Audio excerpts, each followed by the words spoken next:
morning. It's day number 4 in Iceland. We are in Hofn right now and we're going to Skútafoss. We stayed in the camping site in Hofn, the main and the only, I think, camping site, and I would not particularly recommend it. The good thing here is that the bathrooms were really clean, but you don't really have a kitchen. I mean, you can do a toast and do your tea or coffee, but that is it. There is no oven, no stove. You can't even cook inside. There's a big sign saying it. It was the same price, I think, almost as the one in Selfoss, and that one included showers and the kitchen was big and you could cook there. And also here you didn't have a sink in the kitchen, which was weird. We had to wash our dishes in a staff only room that was open, and other people did that as well, or in the bathroom. We are now going to this waterfall and we are today exploring the east side of the island, and there are not many things to see. There are a lot of hikes over here, but we don't have that much time for them. I mark them as next time. I can leave them on the screen if you are interested, if you have enough time. And I feel like this part of the island is very pretty, but you need enough time for it. Okay, so I think that these mountains that you can see right now on the screen, they were literally the weirdest mountains I've ever seen in my life. So you can see that it looks as if someone drew them and they did not seem real. So if you have an explanation for how these mountains look and why they look so weird, please leave them down below in the comments because I'm really curious. Anyways, it was so beautiful. So we have arrived in the parking lot of the waterfall. We will walk by foot on this road. If you have a bigger car, you can drive here, but here is where we parked and we are walking all the way up to there. It's, I think, a 10-minute walk because we don't want to destroy the car here. It is not big enough to drive here. And the view we are having around here, it is amazing. The mountains on this side of the island, they are insane. Like, just look around. It's so beautiful. I find it really weird that nobody talks about the insane mountains that Iceland has, because everybody says, oh, that black sand beach is beautiful and the waterfalls, and indeed they are very beautiful, but the mountains were so surreal, especially on this side of the island and also on the north side. If you can, if you have enough time, I truly 100% recommend you to do the entire ring road because you will be surprised and you will also run away from all those crowds at the beginning, very close to Reykjavik. And I am showing you a little bit of the landscapes around this waterfall, and honestly this waterfall was not really incredible, but the mountains around it made it 100% worth it. Anyways, at some point during our road trip we saw this car stuck in the sand and that did not look pretty, but anyways, from what I've read, off-road driving is not legal in Iceland because it can damage the environment, so try not to do that.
we are now at Nykurhylsfoss or something like this, waterfall in Eastern Iceland, and as you can see, we are the only ones in the parking lot. There's absolutely no one else, and you can see we're the only tourists around here because after a week, a lot of people turn back in Reykjavik or they are with tours and they don't arrive as far as here. And I'm telling you, this place is surreal. I think I like this side of Iceland more than the touristic one because you are surrounded by mountains all the time. It's insane. Like, this is the view we are having right now, and we stopped for a waterfall, not for mountain views.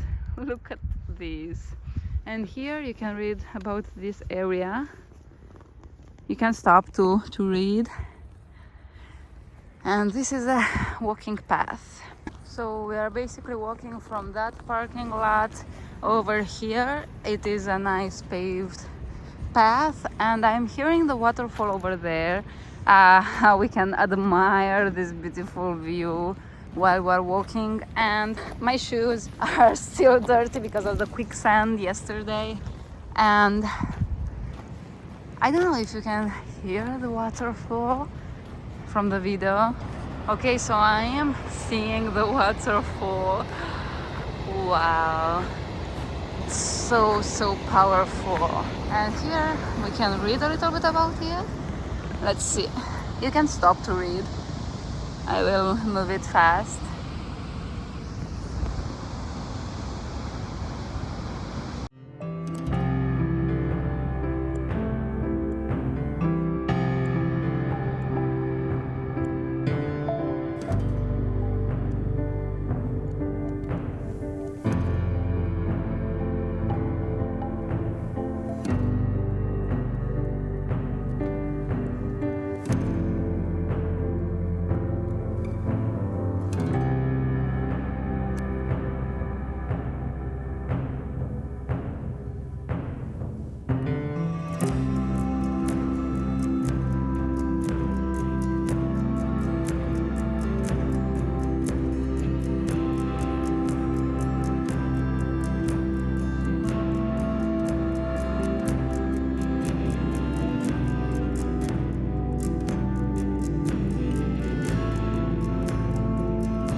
So we are now visiting Stuðlagil Canyon and we stopped in another parking. I think it is called the EAST Parking. I will leave it on the screen where we put on Google Maps. Also, we had to stop in a farther away place from the main parking because that road is closed. I think we were just unlucky. Maybe in like 1 week it will be available to go, but right now it has spots of ice, so I think it's unsafe. If you are traveling from April, I think, until like September, you could go over there and not walk an extra 4 kilometers. So we have to walk right now 2 kilometers one way and then I think another half an hour to the bottom of the canyon, and I will show you around what we will see. The parking is free and the road was okay to this point. Right now I am here reading about some info that is written here.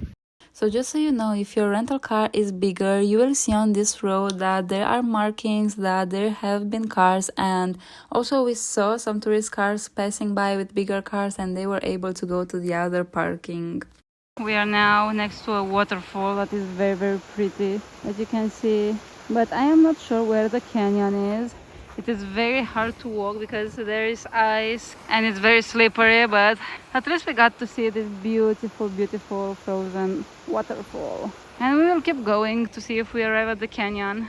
So, spoiler alert, we weren't able to go to the canyon because we met with a tour guide that had a huge group of people with crampons, and he told us that it's not safe for us to go without crampons. And indeed, we were struggling really bad. It was super slippery and we were descending so fast, so we decided to turn back even though we were super close. Anyways, look on the screen right now. This was one of the most beautiful sunsets I've ever seen, even though it was not that visible. I mean, this landscape in front of us was like out of a movie, and I can't believe this is what we were really seeing in front of our eyes. This looks like a wallpaper and it was incredible. I hope that it is so beautiful during all seasons. I am not sure about that, but again, as always, I really recommend you to do the entire ring road so that you don't miss also these parts of the island. Anyways, we tried to go to a campsite in the northeast corner of Iceland and it was super weird, as you can see right now on the screen, so we turned back and we went to a more famous one. Anyways, thank you so much for watching. If you enjoyed this, please don't forget to like it and also to subscribe. There are more videos coming from the next days in Iceland, so see you in the next video.